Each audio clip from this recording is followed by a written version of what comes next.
kabarnya? Saya Mawon ya. Kalau saya datang di sini selalu bukan hanya berbahagia, tapi terharu. Karena saya lihat orang yang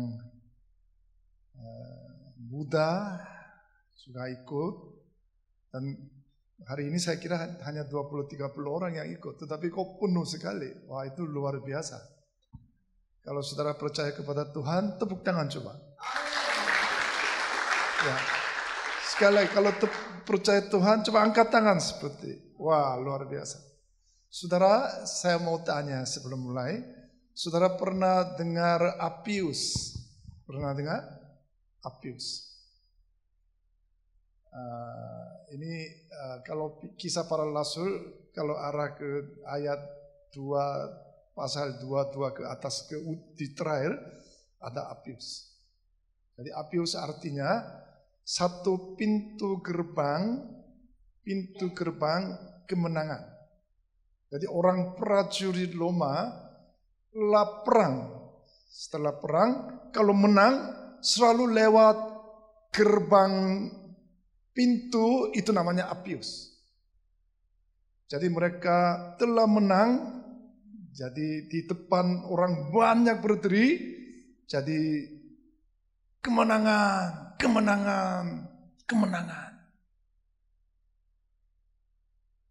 Jadi gerbang pintu Appius sangat terkenal karena semua orang telah kemenangan, mereka lewat di situ. Jadi orang yang masyarakat selalu berdiri, selalu dia angkat tangan kemenangan seperti itu. Tadi saya lihat ada yang bendera ini, saudara. Di situ setelah kemenangan selalu dia angkat bendera. Ini saya menang. Nah, tadi saya melihat apa artinya bagi saya dari Semarang jauh-jauh datang di sini. Apa yang saya melihat? Kok lihat bendera, saya sangat terharu dalam hati. Karena saya lihat seperti Paulus setelah tangkap, saudara. Dia tangannya prajurit mengikat dengan prajurit. Terus sudah dia orang sakit. Dia sedang mau mati untuk ke rumah, saudara. Jadi Roma di situ orang telah kemenangan, pintu Appius selalu lewat. Tapi Paulus juga sedang lewat di situ. Tujuannya, saya mau mati untuk di Roma. Untuk Kristus. Jadi orang prajurit telah menang, dia lewat gerbang pintu yang Appius, tetapi Paulus juga lewat di situ, tujuannya lain. Kalau Paulus tujuannya lewat pintu Appius untuk memasang bendera untuk Roma ini mau menginjak semua. Saya lihat, setelah lihat bendera ini, bukan tujuannya di dalam gereja Fajar Pengharapan untuk hanya angkat tangan, angkat bendera, tetapi ini akan pasang untuk daerah di sini. Untuk kemenangan, bendera ini tujuannya untuk itu, saudara. Saudara, kemungkinan karena ada acara hanya bendera seperti ini, tetapi maksud saya, bendera ini bukan untuk kebetulan, bukan. Bendera itu adalah kemenangan untuk daerah di sini. Banyak jiwa-jiwa akan datang di sini. Setelah pasang bendera di sini, saudara. Itu yang maksud saya. Amin, saudara, khusus anak-anak. Hari ini mau lihat sharing itu adalah 2 murid pulang ke Emmaus. Nah, Lukas pasal 24 ayat 13, coba lihat. Wah, sudah ada. Saudara, coba lihat satu suara, coba baca 1, 2, 3. Pada hari itu juga 2 orang dari murid-murid Yesus pergi ke sebuah kampung bernama Emmaus yang terletak kira-kira 7 mil jauhnya dari Yerusalem. Nah, saudara, sedikit perlu latar belakangnya. Setelah Yesus telah bangkit, semua orangnya tidak percaya Yesus Kristus sudah bangkit. Yang pertama, Magdalena, kira-kira perempuan yang 5-6 orang, karena mereka mengikuti Yesus Kristus sampai 3 tahun, tetapi setelah itu telah bangkit, mereka mencari mayatnya. Kok Yesus Kristus kok enggak ada? Jadi pada dasarnya mereka walaupun 3 tahun mengikuti kepada Yesus Kristus, mereka enggak percaya, masih mencari. Tapi sebelumnya sudah berapa kali mereka mendengar saya akan bangkit. Tetapi mereka masih mencari mayatnya. Bukan hanya itu aja. Magdalena dan beberapa orang perempuan menari terus sampai murid yang 11 orang setelah itu menyampaikan Yesus Kristus sudah bangkit. Mereka bahasa Indonesia sangat terharu saya. Menurut pandangan 11 orang, ini perempuan omong kosong. Mereka nggak percaya. Berapa orang? 11 orang murid juga telah mendengar suara Yesus Kristus sudah bangkit. Mereka nggak percaya. Ini orang omong kosong. Jadi 11 orang juga nggak percaya. Terus setelah itu Petrusnya lari terus sampai melihat tempat kubur. Setelah lihat tuh nggak ada. Setelah itu dia nggak percaya juga. Kiranya kok heran seperti ini. Menurut Alkitab begitu saudara. Dia langsung, oh Tuhan, oh nggak percaya. Petrus juga saudara sendiri tahu. Sampai 3 tahun mengikuti dia. Bukan hanya itu aja, 11 murid juga. Mereka mengikuti. Makan bersama.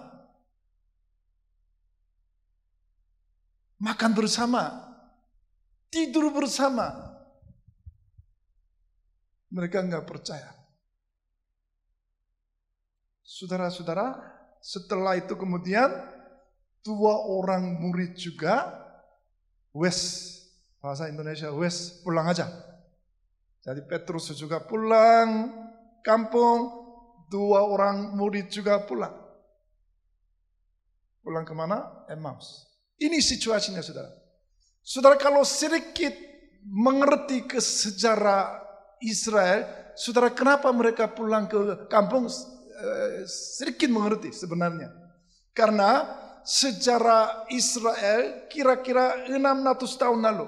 Sebelum Yesus Kristus lahir, 600 tahun lalu, jadi bangsa Israel sangat kecepit. Jadi maksudnya Asyur, negaranya sangat besar. Setelah mati, mereka Babelonia juga ya, setelah itu Persia juga ya, setelah itu Greece juga ya, setelah Roma juga ya. Jadi bangsanya sangat besar. Jadi Israel sangat susah bernapas juga karena kejepit. Tidak ada kekuatan. Setelah itu saudara, menurut orang bangsa Israel selalu memikirkan bagaimana kapan bisa kita merdeka. Kapan kita bisa merdeka? Selalu mereka sampai 600 tahun mereka kejepit, sedih, menderita, luar biasa.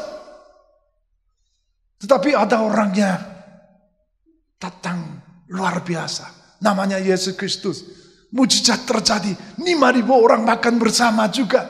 Orang yang mati juga hidupi. Orang yang sakit juga bisa sembuh. Wah, luar biasa. Setelah itu, menurut mereka percaya bagaimana dia menjadi memerdekakan bangsa ini supaya kita bebas. Itu yang pikirannya mereka. Karena 600 tahun mereka hidupnya kejepit. Jadi enggak ada harapan mereka bagi mereka orang bangsa Israel. Tetapi begitu mati. Begitu mati. Menurut harapan mereka, bagaimana bangsa ini bisa merdeka supaya saya jabatan lebih bagus. Supaya saya lebih bisnisnya lebih bagus. Kemungkinan anak saya lebih maju di depan masa depan. Mereka semua pikirannya di situ, tetapi kok mati? It is finished. Sudah selesai. Saudara udah tahu apa artinya sudah selesai? Begitu mati. Jadi expectation-nya so high. Menurut mereka harapannya sangat tinggi sekali. Yesus Kristus bisa bebas bangsa mereka. Tetapi kok mati? Kok mati gitu? Kok nggak ada suara teriak pun juga nggak ada, kok mati gitu? Ya udah pulang aja. 2 orang murid juga sedang pulang. Jadi sedang pulang, mereka 2 orang sedang bicara. Sesuatu beberapa hari lalu untuk apa yang menceritakan sesuatu antara 2 orang teman-teman itu. Setelah itu Yesus Kristus jalan bersama mereka juga. Menurut Alkitab, mata mereka menghalangi. Belum tahu itu adalah Yesus Kristus, padahal 3 tahun mereka mengikuti kepada Dia. Nah, saudara, listen to me. Coba saudara lihat saya. Ini bukan cerita 2000 tahun lalu untuk yang muridnya, saudara. Apakah saudara sendiri? Apa artinya bangkit? Kalau saya hari ini besok mau makan apa juga nggak tahu. Apakah saudara, bagi saya bangkit apa artinya? Kalau saya masih bergumul sesuatu nggak bisa cari solusinya. Keluarga saya masih masalah. Oleh karena pandemi ini, kelihatannya banyak masalah. Apa artinya dengan bangkit? Saya nggak mau tahu, pulang aja. Untung sekali saudara, banyak saudara ikut di sini. Tapi seluruh orang Korea atau banyakkan orang Indonesia juga di dalam pandemik tuh nggak mau datang gereja karena takut. Bukan hanya takut, saudara. Bagi saya Yesus Kristus itu apa? Untuk bisnisnya nggak jalan. Masih suamiku masih nggak jelas mau kemana. Terus rumah saya banyak masalah, makan juga nggak jelas. Semua orang yang merayakan yang bangkit itu, tapi menurut saya nggak ada hubungan saya. Apakah saudara seperti itu, saudara? Karena 2000 tahun lalu mereka benar-benar dengan Yesus Kristus mengikuti bersama, tetapi matanya menghalangi. Karena kehidupan, mempertahankan kehidupan itu lebih penting daripada Yesus Kristus. Oleh karena itu saudara, di gerejanya semua mengikuti Yesus Kristus dengan kudus. Tuhan memuji kepada Tuhan, tetapi setelah keluar di luar, seperti bukan orang yang percaya kepada Tuhan. Malah lebih parah. Malah lebih parah. Orang Kristen semuanya di dalam gereja itu luar biasa, seperti yang taat kepada Tuhan. Kemungkinan semua kelihatannya kudus. Bagi kudus itu apa artinya? Kalau setelah keluar bisnis, tempat kerja, dan keluarga seperti orang yang nggak percaya. Saudara, seorang perempuan namanya Kota Sika, dia datang kepada Tuhan. Sebelumnya saudara, Yesus Kristus datang kepada mereka di Samaria, di situ sebenarnya mau menginjil kepada mereka. Jadi berikanlah aku yang minum.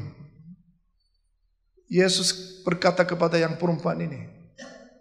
Tapi kata dia, masa orang Yahudi minta air minum kepada orang Samaria? Karena orang Yahudi, pandangan mereka itu adalah orang Samaria itu adalah orang najis.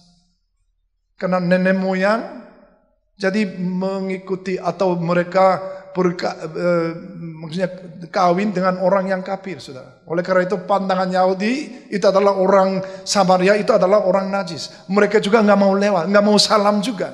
Jadi seperti mereka itu adalah seperti orang anjing. Maksudnya seperti anjing. Enggak mau lewat di situ. Tapi Yesus Kristus datang kepada dia. Bawalah suamimu. Suami saya enggak ada. Sekarang suami yang 5, tetapi saya ke-6 pun juga itu bukan suami yang benar. Setelah itu dia tahu perempuan itu adalah ini, Yesus adalah nabi. Yang nabi benar. Setelah itu dia tanya 2 hal. Tuhan, mau tanya 2 hal. Apakah nenek moyangku menyembah di mana? Katanya nenek moyang itu semua percaya gunung. Harus menyembah, harus ada di gunung. Tapi orang Yahudi juga menyembah di Bait Allah di Yerusalem. Apakah benar? Yesus Kristus jelas kepada perempuan ini. Barang siapa menyembah di dalam law dan kebenaran. Bukan tempatnya, saudara. Bukan gerejanya, saudara. Gereja juga enggak ada masalah. Atau di mana saja enggak ada masalah. Apakah gereja ini adalah benar-benar sungguh-sungguh di dalam law dan kebenaran atau enggak? Karena kelihatannya di gerejanya sangat luar biasa. Semua kelihatannya kudus. Tapi setelah keluar, bukan seperti gereja. Mata Tuhan, hati Tuhannya bukan hanya di gereja, jadi di luar juga sama, saudara. Tapi orang-orang setelah keluar semua kelihatannya, ya gereja ya saya percaya, tetapi luar enggak. Malah anggap orang percaya Tuhan malah lebih parah daripada yang enggak percaya. Daripada yang Islam, malah orang yang Kristen lebih parah. Karena kenapa? Matanya menghalangi. Seperti orang yang 2 murid. Mereka jalan bersama Tuhan. Yesus Kristus juga pun enggak tahu. Nah, setelah itu saudara,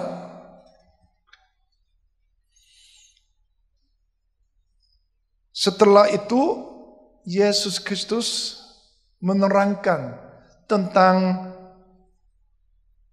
Yesus Kristus. Yesus Kristus akan mati dan akan bangkit. Jadi dia menjelaskan kepada 2 murid. Setelah itu saudara, menurut Alkitab mata mereka terbuka.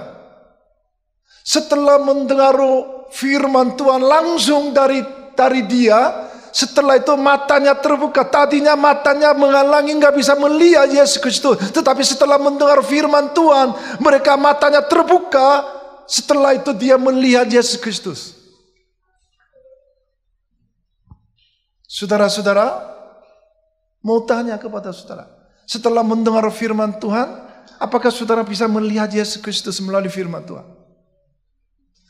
2 orang murid, mereka expectation so high karena mereka benar-benar menjadi jabatan yang terbaik di Yerusalem. Tetapi setelah gagal, setelah itu pulang kampung, setelah mendengar firman Tuhan, mata mereka terbuka.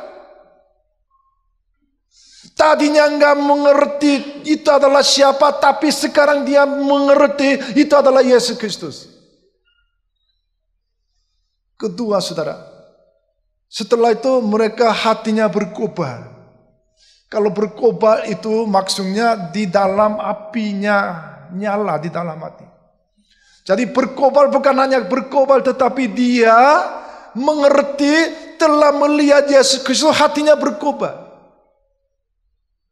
Hatinya berkobar maksudnya di dalam hatinya apinya nyala, saudara. Apakah saudara setelah mendengar firman Tuhan apinya menyala atau enggak? Atau pemadam? Matanya kalau terbuka saudara, hatinya jelas, di dalam ada Roh-nya nyala, Roh Kudusnya nyala, nggak bisa diam saudara, nggak bisa diam. Hatinya mereka terbuka. Pertama hatinya terbuka, keduanya mereka hatinya berkobar, ketiga setelah mendengar firman Tuhan, mereka keputusannya mau kembali ke Yerusalem. Tadinya pulang ke Emmaus kampung. Tapi setelah mendengar firman Tuhan, dia keputusan, ayo kita ke Yerusalem. Karena Yerusalem di situ adalah tempat yang mati, saudara. Di situ adalah tempat menganiaya, tempat bisa penjara, saudara. Karena semua orang percaya bisa mati, saudara. Tapi dia keputusannya mau kembali ke Yerusalem. Untuk apa? Kalau bahasa Inggris itulah something I can die for Christus. Saya mau siap untuk mati untuk Kristus, saudara.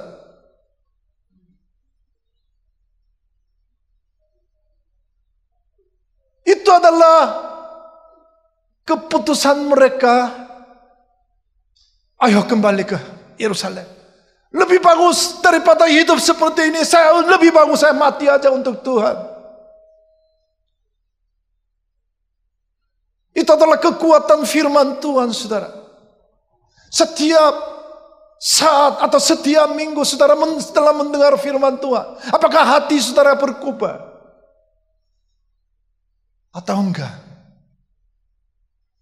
Apakah matanya bisa terbuka enggak? Bisa melihat enggak? Seperti apakah saya di dalam menyembah di dalam law dan kebenaran atau enggak? Oleh karena itu saya di luar juga tempat kerja, iya.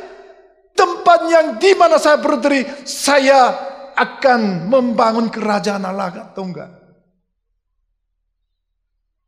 Karena tempat Yerusalem itu adalah, saudara, tempat yang menganiayanya, tempat yang sangat kesusahannya, saudara. Saudara, bagi saudara sekarang tempat yang susahnya di mana, saudara? Kemungkinan keluarga. Kalau masih belum mengenal Tuhan, orang keluarga itu di situ, saudara, membangun kerajaan Allah. Kalau Roma pasal 14 yang ayat 17 ayat 14 saya lihat, kerajaan Allah itu adalah kebenaran, sukacita dan damai sejahtera, saudara. Jangan salah paham. Bukan gereja maksud saya. Di tempat saudara berdiri itu adalah tempat yang kudus, tempat yang kudus. Oleh karena di situ saudara membangun kerajaan Allah. Kalau ada 3 orang, bagaimana bisa membangun kerajaan Allah di situ, saudara? Bukan anggap saya adalah orang percaya atau enggak. Identifikasi saudara jelas atau enggak. Atau seperti orang yang enggak percaya. Ikut-ikut yang orang yang seperti orang yang enggak percaya. Apakah begitu, saudara? Saudara, bagaimana caranya untuk dunia ini? Bagaimana sekarang yang sedang pandemik ini? Apakah tahu enggak masa depan apa yang terjadi, saudara? Yang di sini ada orang muda masih kuliah, kapan selesai untuk online edukasinya, kapan kita nggak tahu. Ekonomi Indonesia apakah yang maju atau enggak, kita yang nggak tahu juga. Dulu semua looking for office, maksudnya mencari kantor. Sekarang konsep kantor nggak ada. Semua konsep yang kantor jadi menjadi yang rumah. Rumah masih bisa kerja. 70% orang Korea masih kerja di rumah. Hasilnya lebih baik daripada kantor, saudara. Oleh karena itu sudah kantornya semua jadi kosong. Karena kantor-kantor itu nggak ada cerita yang lama, saudara. Masih di rumah masih bisa kerja, hasilnya lebih baik, saudara. Mau tanya lagi, gereja-gereja mau masa depan, bagaimana caranya untuk memberitakan Injil kalau situasi seperti ini? Jadi saudara mau mencari alasan gara-gara pandemik, saya nggak bisa angkat tangan. Apakah seperti itu? Apakah di rumah setiap hari saudara ketemu dengan siapa? Anaknya saudara? Apakah di situ bisa membangun kerajaan Allah di dalam keluarga sendiri, saudara? Masa depan saudara terima atau enggak terima itu terserah, tetapi berubah totalnya. Akan berubah, saudara. Masa depan saudara yang ini kira-kira 2 tahun nanti di Indonesia juga, taksi menjadi berangkat, drum taksi, saudara. Jadi dokter-dokter kemungkinan setelah 2 tahun, 3 tahun itu nggak kelihatan karena semua mesin AI, maksudnya artificial intelligence itu mesin itu yang akan operasi di mana yang karena mesin itu operasi itu adalah 99% akurat. Tapi manusia yang operasi hanya 60%. Kemungkinan masa depan akan berubah total. Saya tadi ada yang sangat senang sekali karena yang anak muda sedang mencari jiwa melalui TikTok. Saudara kemungkinan pernah lihat di Turki. Kalau Turki dia lihat, dari Turki itu saudara jalan tolnya semua ada di situ sampai Roma saudara. Waktu kira-kira 2000 tahun lalu, semua orang Buddha kerjanya bikin jalan tol. Di mana saja, dari Kapadokia, dari mana tempat yang sudah makan oleh yang Roma, jalan tol semua. Di jalan tol apa yang lakukan saudara, ada yang pernah dengar enggak? Orang Kristen, orang yang percaya Tuhan, setelah Stefanus mati, semua orang percaya tersebar. Mereka bisa bahasa multiple, maksudnya bahasa Indonesia bisa, bahasa Korea bisa, bahasa Inggris juga bisa. Mereka semua waktu tersebar, semua bahasa yang multiple bisa. Terus mereka pakai jalan tol untuk yang pertama apa yang gunanya? Mereka jalan tol mencari jiwa yang baru saudara. Karena Tuhan sudah menyediakan jalan tol. Tuhan sudah menyediakan jalan tol untuk supaya tersebar telah menganiaya setelah Stefanus mati. Itu rencana Tuhan supaya orang-orang yang Kristen jangan nunggu-nunggu gereja Yerusalem tersebar sampai dunia itu saudara. Bahasa saya paham ya, terima kasih. Kalau enggak paham nanti Pak Titus akan tambah. Ini kesempatan saudara. Stefanus mati itu adalah kesempatan untuk menginjil kepada sampai dunia. Bukan asal kebetulan dia mati, tetapi sebenarnya dia mati karena ada rencana Tuhan. Setelah mereka takut, setelah itu semua tersebar. Maksud saya, saudara, listen carefully. Setelah pandemi ini, oleh karena takut semua tersebar sampai rumah-rumah masing-masing supaya membangun kerajaan Allah.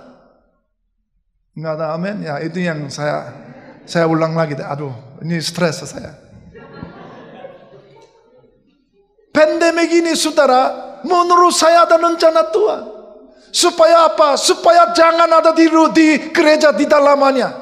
Jangan menerangkan di dalam gereja, tetapi harus tersebar sampai ujung-ujung bumi, sampai keluarga, sampai tempat kerja, sampai bisnis juga. Di situ harus membangun kerajaan Allah.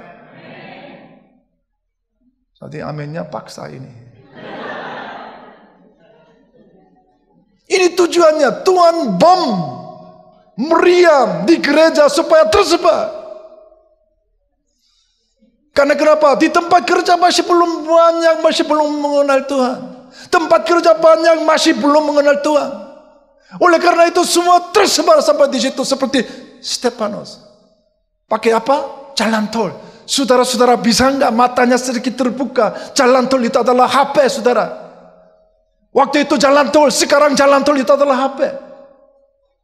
Anak muda paham maksud saya? Aduh, ini masalah besar. 2000 tahun lalu saudara, jalan tol itu adalah net, bahasa Inggris net. Melalui net, semua jalan tol, orang yang telah menganiaya oleh yang maksudnya Stefanus setelah mati, mereka pakai jalan tol untuk apa? Menginjil, saudara. Nah, setelah menginjil sampai 333 tahun, Roma itu adalah menjadi negara Kristen. Nah, saya aplikasi yang sekarang, net itu adalah HP. Karena semua orang bisa tembus Roma waktu itu. Semua kota-kota tembus jalan tol ke Roma. Kalau sekarang HP itu tembus seluruh dunia. Amin, saudara. Di situ apa yang lakukan?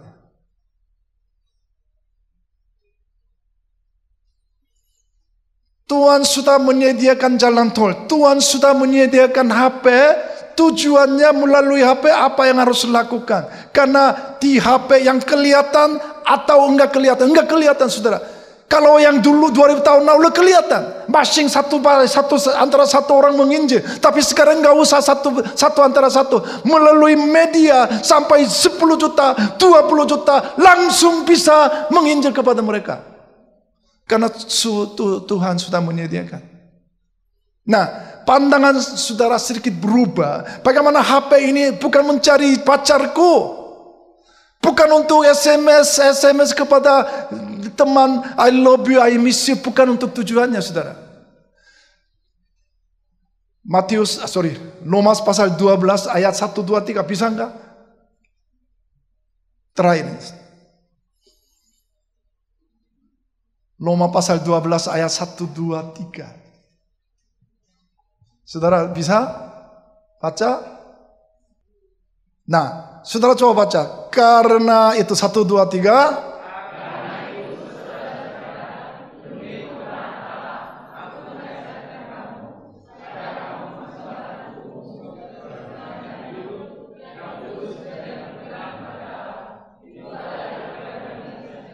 Ya, dengan semangat ayat 2, 1, 2, 3.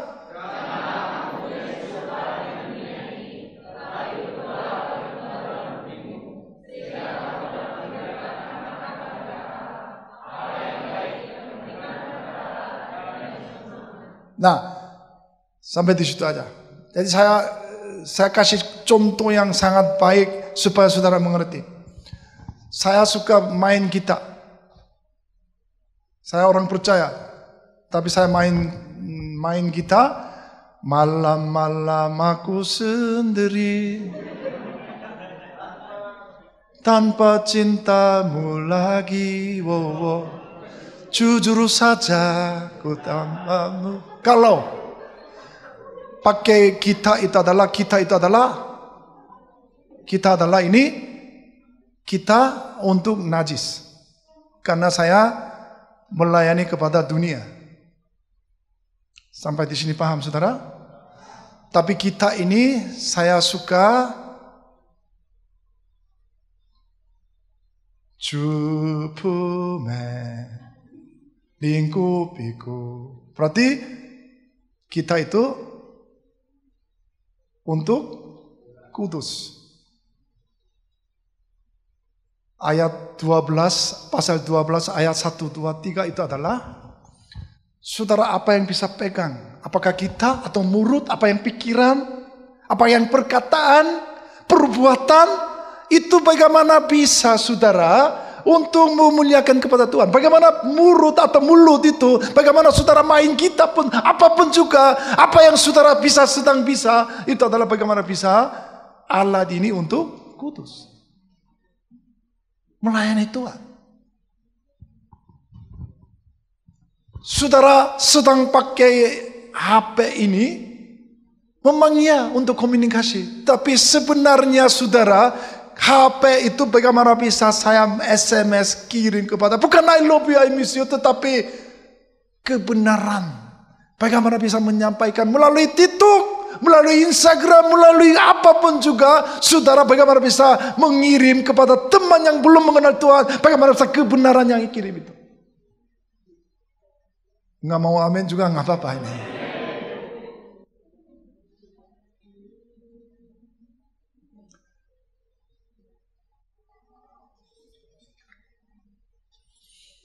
Saudara, ini saya lihat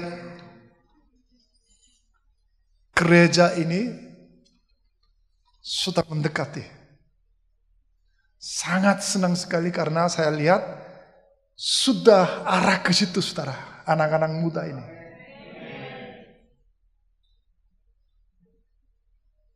Tadi saya janji, whatever circumstances you are, situasi gimana pun juga, saya siap untuk mendukung kepada mereka. Kalau asal gitarnya jangan malam-malam aku sendiri. Kalau perlu gitar saya mau sediakan kepada saudara. Kalau saudara benar-benar mencari jiwa. Coba walaupun enggak, amin gitulah.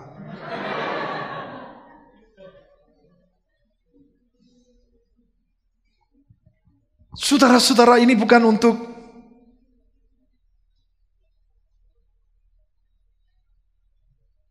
itu sangat penting sekali. Terakhirnya saudara, pasal Kisah Para Rasul 28 ayat 31 paling terakhir. Saudara bisa baca? 1, 2, 3. Dengan terus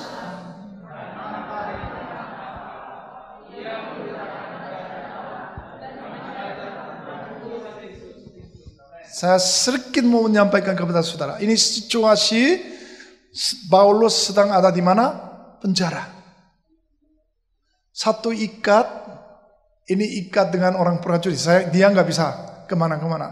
Terus orangnya sedang sakit, matanya nggak bisa lihat di depan orangnya dengan jelas.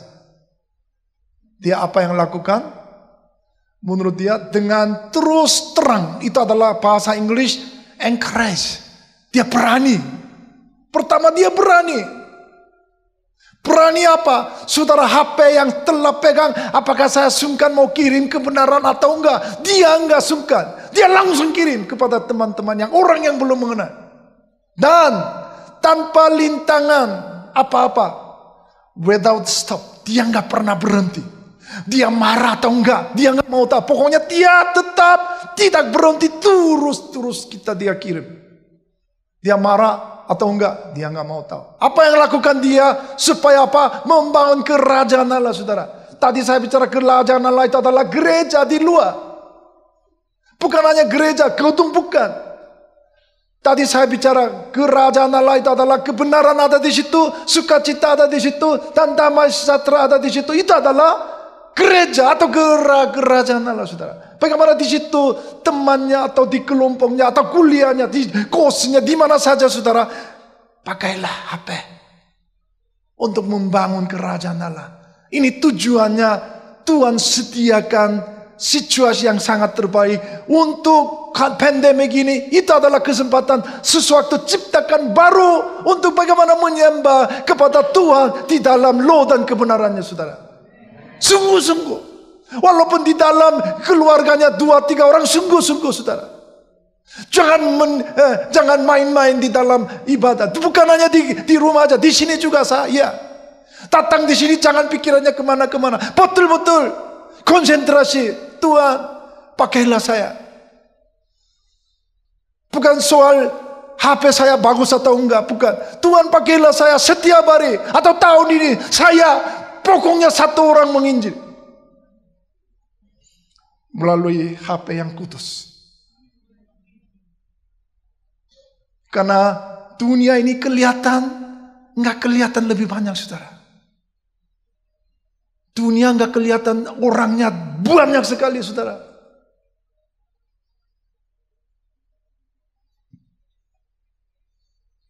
Kalau begitu, saudara, ini gereja ini bukan hanya senang sekali untuk yang semua pada datang. What for? Jadi apa artinya, saudara? Saya maunya gereja ini ada di dalam HP ini semua ikut kepada saya. Kira-kira 100 orang. Coba amin gitulah. Ini kira-kira 50 orang, 105.000 orangnya ada gereja di Fajar Harapan. Kelihatan di sini 200 orang, tetapi tidak kelihatan itu adalah 5.000 orang. Karena HP ini semua mengikuti saya untuk mendengar firman Tuhan adalah 100 orang. Ini nggak mau amin ini.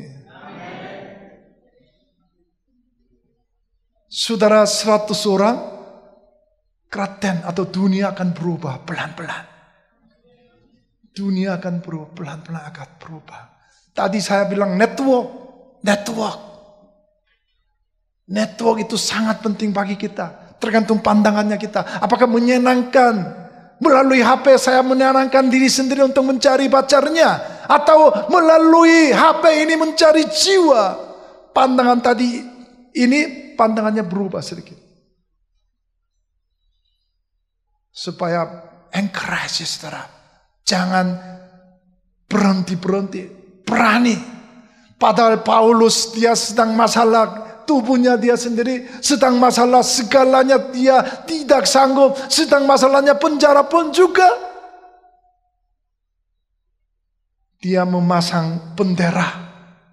Walaupun Appius itu adalah kemenangan orang Romawi datang, tetapi saya maksudnya Paulus, saya melewat gerbang pintu untuk Appius untuk memasang bendera di Roma, atas Roma. Akhirnya betul ya. Satu orang pikirannya berubah saudara. Roma setelah 300 tahun semua Roma menjadi negara Kristen itu saudara. Satu orang pandangannya berubah. Satu orang pandangannya, ini saya akan memasang bendera untuk Roma.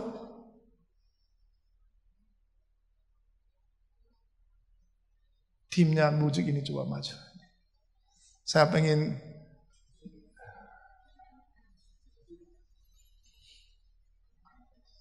coba saudara, lingkupiku. Ada yang bilang, kok itu aja? Atau saudara tahu, dia laja tahu? Dia laja.